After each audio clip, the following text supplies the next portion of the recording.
Welcome along, guys. Well, we are once again on the blade, and this video, after the success of my top 5 modifications for your supermoto, I thought it was about time we discussed the top 5 mods for your sports bike.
Well, being a man who has been known to tinker with his motorcycle, I think on this bike, for those of you who are new to the channel, the only thing on this whole bike which is stock is the radiator. Everything else on this bike has had some sort of modification done to it or some sort of aftermarket part fitted. So I'm a man who does know a thing or two about modifying a bike. This video is all about the top 5 modification, well, top 5 performance modifications for your motorcycle. So yeah, number 5 on the list, the first one is a power commander. Now, even on new bikes, old bikes, power commanders, ECU flash, call it what you may, a bit of injection or ignition tuning via a third-party module or a flash of the ECU is what I'm talking about. These can give you good gains. These can clean up your fueling. If you have a new bike which is Euro 4 and you've got a snatchy throttle, a power commander can smooth that out. But a lot of the bikes from new, as I say, are Euro 4, so they're horribly mapped below 4,000 revs to make them pass emissions, basically. That's the only reason. And they do that by running them really lean. So fitting a power commander, doing away perhaps with the lambda sensor, and having a proper map for below 4 grand can actually sort out your fueling and higher up the rev range as well. It's not just 4 grand I'm talking about, it's across the whole rev range. And if you've got any modifications like an air filter or an exhaust, then that will then adjust your fueling to match whatever parts you've got fitted to the bike. So number 5, power commander, well worth having a look at for a new or an old type bike, as long as it's fuel injected, of course. If you got carbs, you're out of luck, I'm sorry. Ooh, it's wet. Oh dear, it's wet. Why have I come this way? Number 4 is exhaust, basically. Be that a full system. Well, the full system really, N cans don't really give you performance if we're talking performance mods here. N cans will give you another 3 to 5 brake horsepower, obviously a much better sound to your bike, without question, but that's not a performance benefit. So really we're talking a full system, a link pipe to remove the cat if your bike's got a cat. That can give you some decent horsepower gains, and combined with number 5, combined with the power commander, that can really sort out your fueling. Oh, don't go snotty on me.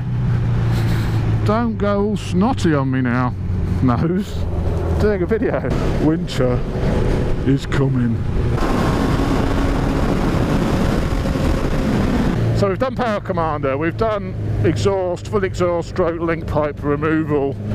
Number 3 is a performance benefit, but it also makes your bike feel like it's a bit wet. Makes your bike feel like it's going a lot faster than it actually is, and gives you a much more of a racy feel to using the bike. It's very wet here, I don't like it. My number 3 is a quick shifter. Now I've tested so many different sorts of quick shifters on this bike, and the best quick shifter I have tested is the Translogic Intellishift. It is incredible. I've done a full review on this quick shifter. It's amazing. It's so amazing. I'll pop it in the. I'll pop it up top. Highly recommend the thing with quick shifters. Anyone can make a quick shifter which works well high up the rev range. That's the easy bit. Getting a quick shifter which works across the entire rev range, that is the challenge. Low speed, look. It is so smooth, this thing. I can't recommend it enough. So have a look. I've tried the Healtech, I've tried the HM unit, I've tried a lot, and by far the best, in my opinion, is the Translogic Intellishift. It's a quick shifter, number 3. Yeah, okay, it'll give you fractions of second performance, but it will make you feel like you're on the racetrack whenever you ride your bike. And also blippers are also extremely cool. But there's not many aftermarket blipper systems out there, unfortunately. I've not managed to find one. If your bike's ride-by-wire, Translogic do one for the Yamaha range. Because obviously, to use a blipper, by its very nature, the reason it's called a blipper is because it blips your throttle as you downshift to match the revs. If you don't do that, you obviously need a ride-by-wire bike to be able to blip your throttle butterflies as you change down. So if you haven't got ride-by-wire, you need to get some sort of third-party motor to move your butterflies. So it gets expensive and very complicated to get working properly. But if you've got a ride-by-wire bike, I think blippers, aftermarket blippers, are starting to come out now, and they're just amazing. So quick shifter, stroke blipper, if you can find one that fits your bike. I cannot, unfortunately, so I have to downshift manually. It's very annoying. Manual downshift, it's outrageous.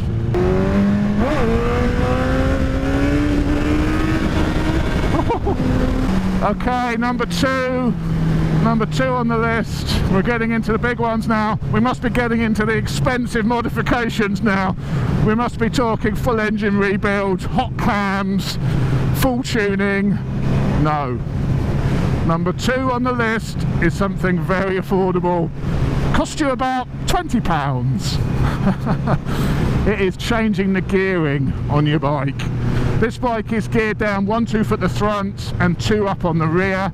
It transforms the pickup of the bike. You do not need to go 185 miles an hour on the road. You don't need to. Change the gearing, reduce the top speed to about 165, 170. 170 on the road, miles per hour. I think that'll do you. And that just transforms the pickup. It transforms the way the bike accelerates lower down the rev range, the torque.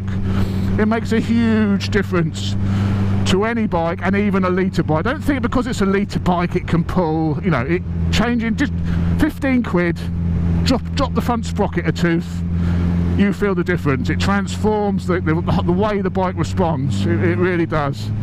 That's a real cheap, real good mod to make to your bikes. And I actually think it's starting to rain. Absolutely lovely. Why did I bring this out today? So that leaves us with the big one. The big old number 1. So what is the Chops' number 1 performance modification to your motorcycle? Now again, it's not that expensive. Well, it can get expensive, but if you just have the basics of it done, it's not that expensive. So the number 1 mod is a suspension set up for your weight. A sag adjustment, a preload adjustment set for your weight. If you're the average size rider, then it may be not going to make a huge difference, but it's well worth having done. If you're lighter than average, if you're heavier than average, you can get huge benefits from having your bike set up for your weight. Take it to a local suspension specialist. Okay, yeah, they're hard to find, I agree. I've tried to look myself, and it cannot be that easy sometimes to find a good suspension person, but it's not rocket science. I've actually got a video how to set your sag yourself at home in your garage, you and a mate, do it between you. It's not that difficult. Twiddling your knobs in the right direction for your weight can make a massive difference, and it will cost you about 80 quid for a sag adjustment if you take it in somewhere, or spend a couple of hours, do it yourself, follow my instructions. It's not that difficult, and that will really, you can really notice a difference. Set that bike up for you. You're gonna love it. You're gonna love it. So there you go, that's my top 5 recommendations for sports bike performance upgrades. Hope you enjoyed it. If you haven't already, please subscribe to the channel. I've got lots of cool stuff, you know, bike reviews, and other shit. It's really good. Subscribe.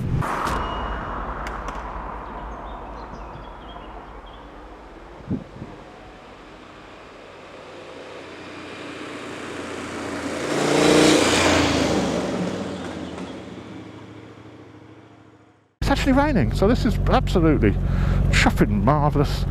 Why the chuff did I bring this out in the rain?